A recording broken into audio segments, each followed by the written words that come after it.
So what is up? This is going to be a very short one. Um, Most people think empire is just a metaphor. For me, it is not.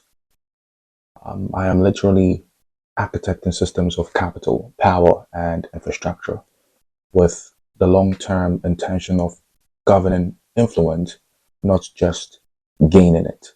Now, when I say I am building an empire, I mean it literally, not figuratively, not metaphorically.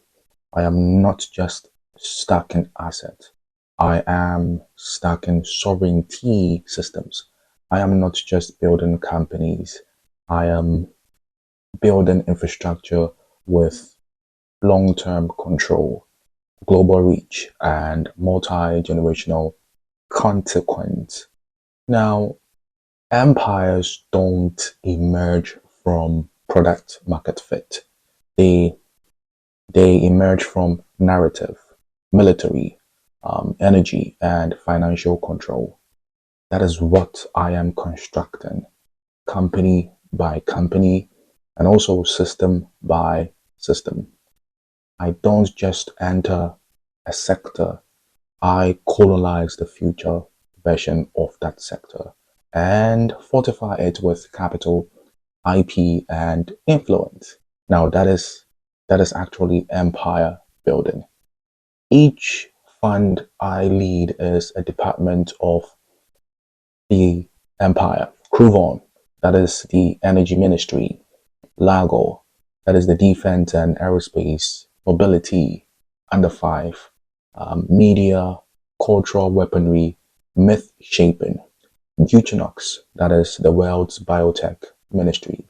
And Baronet, which is the imperial treasury fueling it all.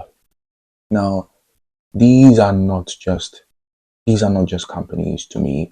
They are instruments of expansion, tools of stabilization, platforms of power, if you may. I operate like a nation state. I study how governments move. I study how empires expanded. And they didn't sell product. They sold visions of life. They didn't ask for permission. They constructed norms. They weren't worried about competition. They they controlled terrain. Now that is how I operate. I don't pitch. I publish doctrine. I don't scale. I settle and protect. I don't market. I declare strategic um, intentions. Now, empires think in decades, not quarters. They think in geopolitics, not niches or niches. They think in infrastructure, not campaigns.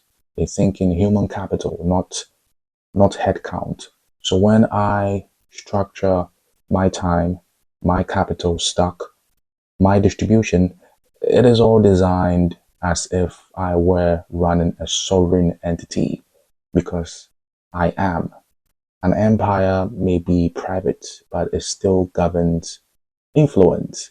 And that is what I am doing. Now, I don't need to be famous. No, I don't need. What I do need is the empire to outlive me, to become the kind of global structure people rely on, not because they know my name, no, but because they depend on my infrastructure. If I have done that right, that is, if I've done it very, very right, then this wasn't a business venture. It was imperial engineering, and it actually worked.